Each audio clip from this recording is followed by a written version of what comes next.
घेतलेली आणि ती लाडक्या महाराष्ट्रामध्ये लाडक्या बहिणीने नाव कमवलेलं आहे. त्यामुळे लाडक्या बहिणीला फार मोठं स्थान आता सध्या महाराष्ट्रामध्ये दिले आहे. आणि लाडक्या बहिणीने पाठिंबा पण दिलेला आहे सर, त्याच्यामुळे ती अजून लाडकी झालेली आहे. बरोबर करा सर.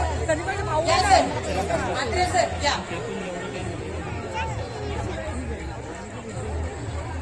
इथे आपण भाऊ आणि भगिनी यांचं नातं दाखवत आहोत.